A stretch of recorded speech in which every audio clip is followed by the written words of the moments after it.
தமிழக வெற்றி கழகத்தில் இருக்கிறவங்க இவ்வளவு பொங்குறீங்களே. நயினார் நாகேந்திரன் அவர்கள் வந்து நேரடியாவே வந்து நடிகையோட பேரை சொல்லி விமர்சனம் பண்ணிருக்காங்க. முதலமைச்சர் வந்து தரம் தாழ்ந்து விமர்சனம் பண்ணிருக்காங்க. அப்ப எல்லாம் உங்களுக்கு வரல நடக்கும்.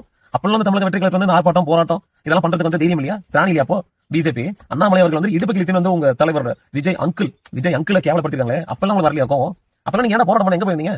ஒன்றிய அரசுக்கு எதிராக நாங்க வந்து மாபெரும் ஒரு போராட்டம் நடத்த போகிறோம் அப்படின்னு ஏதாவது ஒரு ட்வீட் பண்றல.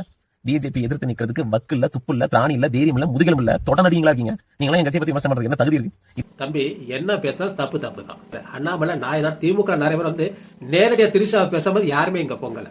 ஏன்னா அது நேரடி வார்த்தை. ஆனா உதயநிதி ஸ்லேடே சொற்கள் சொல்லிட்டு கேவலமான வார்த்தை சொன்னது திரிஷாவை இல்ல, விஜய். அதுவும் சிஎம் இருக்க ஒரு பர்சன். மொத்த திமுக கூட்டம் திரிஷான் பேரை சொல்லி டைவர்ட் பண்றீங்க. நீங்க பேசுனது சிஎம் விஜய் அவர்கள். டைரக்டா பேசுறது வேற, இன்டைரக்டா ஆபாசமா பேசுறது வேற. உதயநிதி பேசுறது தப்பு இல்லைன்னு சொல்றீங்க.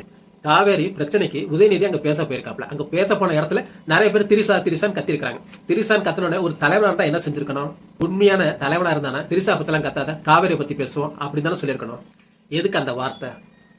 இங்க திரிஷாக்கு சப்போர்ட் பண்ணி நான் பேச வரல. என்னோட சிஎம் எப்படி பேசலான்னு தான் கேட்கிறேன் நான். எதுக்கு அந்த வார்த்தை? அந்த வார்த்தையை அவாய்ட் பண்ணிருக்கேன். அந்த வார்த்தையை கண்டினியூ பண்ண விட்டுருக்கலாம். அந்த வார்த்தையை கண்டினியூ பண்ணது ஏன் தான் கேட்கிறேன். நான் ஒரு எக்ஸாம்பிள் சொல்றேன். அந்த கூட்டத்துல திரிஷான்னு சொல்றதுக்கு பதிலா கிருத்திகான்னு சொல்லியிருந்தானா அந்த வார்த்தையை விட்டுருப்பாப்லையா? தயாளம்மாள் சொல்லியிருந்தா அந்த வார்த்தையை விட்டுருப்பாப்லையா? இல்ல ராசாத்தி அம்மாள் சொல்லியிருந்தா அந்த வார்த்தையை விட்டுருப்பாப்லையா? இல்ல துர்கா அப்படின்னு சொல்லியிருந்தா அந்த வார்த்தையை விட்டுருப்பாப்லையா? நீங்க எல்லாரும் தானே சொன்னீங்க உதயநிதி எந்த தப்பான வார்த்தையும் பேசலன்னு. அப்ப இந்த பேரெல்லாம் சொல்லும் போது இந்த வார்த்தையை விட்டுருப்பாப்லையா? தம்பிகளா, கொத்தடிமை தம்பிகளா, ஆபாசமா பெண்களை பத்தி யாரும் வார்த்தையை விட்டலாம். அது தலைவனா இருந்தாலும் சரி, தட்டி கேட்கறவங்க உண்மையில தொண்டை.